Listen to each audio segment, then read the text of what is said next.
Welcome. She's the youngest Bangladeshi to have reached the top of Everest, and she's on a quest to climb the highest mountains in each of the 7 continents. 31-year-old Wasfia Nazreen has set herself the challenge to celebrate 4 decades of women's progress in Bangladesh, but she says there's still much more work to be done.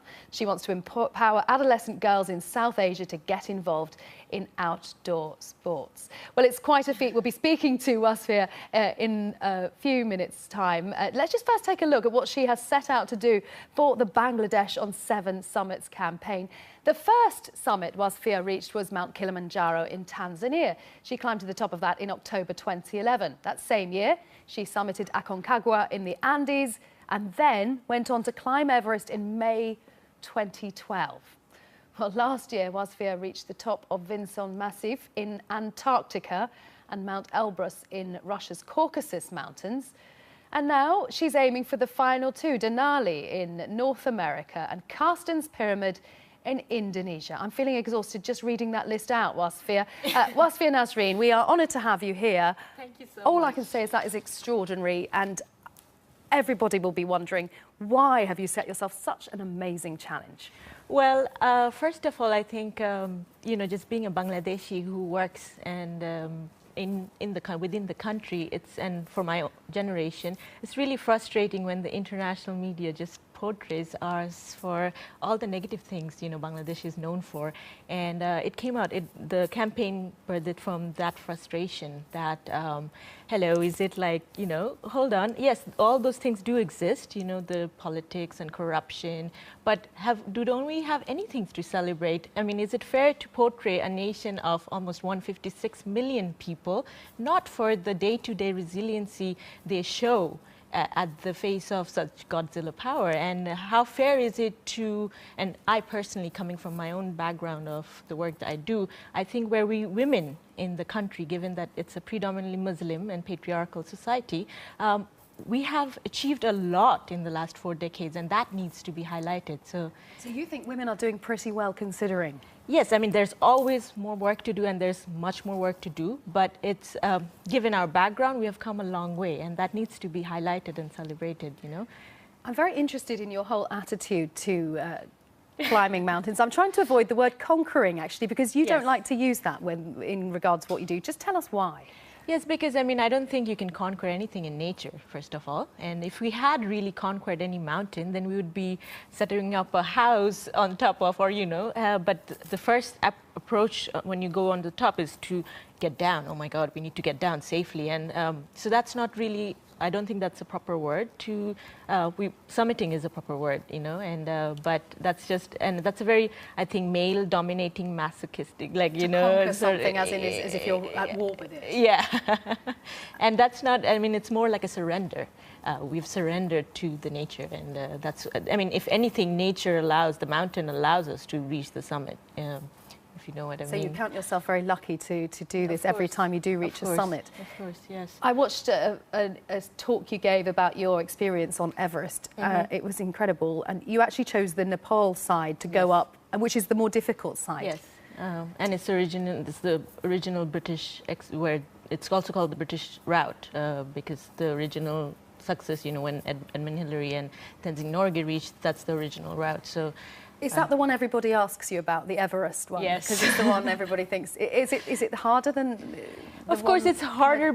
It's the hardest within the 7 summits, just for the sheer fact that, it's so long. And for me personally, it was very long. It was a single woman team. We're looking at pictures now. I don't know if you can give some context to what we're seeing while you talk. So that's a hula hoop that is spinning 4 flags so that's on top you of. under all that gear. Yeah.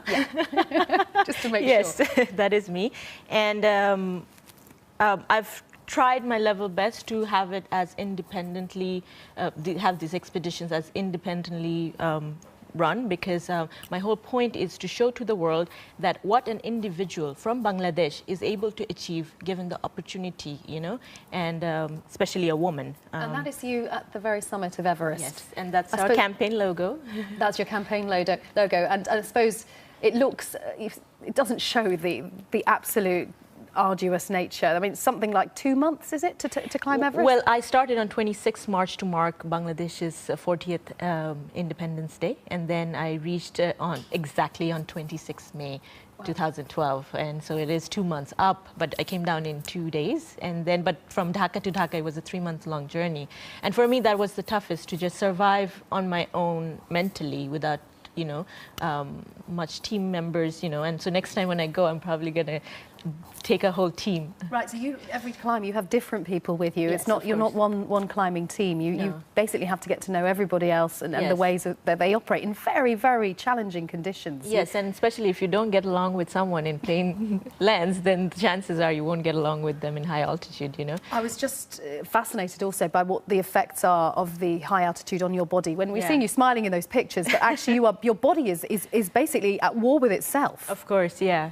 And we were talking about this earlier. I got frostbitten in the last mountain, Denali. I would have had 6 done by now, but unfortunately on my last expedition, which is the highest mountain of North America, we were stuck in a storm for a long time, and then the expedition was called a shutdown because the national park, they told us that we need to come down because the weather was getting worse. So on our way down, I got frostbitten and pretty much had 3 surgeries so far to save the finger, and then I still don't have sensation in it. So you've saved your finger.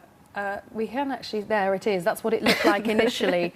Apologies if anyone finds this a little bit gruesome, but this is the effect of frostbite on your finger, your ring finger actually. And it's now okay, but you just can't feel anything through it. I mean, it's there, but it's very hypersensitive. So when it goes too cold, I mean, not even just in the cold in London, for example, which is not really cold in my eyes, it hurts over here in my mind, and all of a sudden I just feel the pain here, and then I look at and that part becomes black, and then I put it in front of a stove, for example, and then it gets red. So I can't actually tell when it's going through all this tantrums. That was Alaska. That's what Alaska did to you. That's what Alaska does to many people, and I know people who's been on that mountain for the 5th or 7th time, and they still haven't gotten good weather, and so that's my next challenge. And you are completely at the mercy. I mean, you can plan as much as you like. You can plan for doing it in good weather, in a summer period, for example, and then it can go wrong at the drop of a hat. Yes, and I mean, I have had 5 of those, successful expeditions, but I also run 3 other expeditions that were not successful, not because of my physical abilities, but because the weather wasn't right, That must be extremely frustrating to go yes, through and just that. Financially speaking, because it's a lot of fundraising that I need to do to go to each mountain, logistically speaking, and also just energy-wise, and it's pretty draining, but I've sort of accepted it that it's part of the process, and unless you fail in your life, I mean, I don't see it as a failure, it adds up, but that teaches you what the summit actually, the value of the summit, And mentally, it's not, obviously you've just talked about the mental challenge, the loneliness. Yeah. Now, the smallest thing I've ever done, the greatest height I've ever scaled is Mount Kinabalu in Malaysia, which you walk up, but that's 2 days, and 2 days seem like an eternity. I went through mental anguish doing that. How on earth you sustain, for 2 months? I think and in it's the all conditions. in the mind. I mean, you need to have a really strong mind, because I've seen on Everest people totally physically doing perfect, but they just couldn't handle it, But you actually saw several dead bodies around you on your ascent. 7 dead bodies on the and you took photos, and people, because you can't be brought down.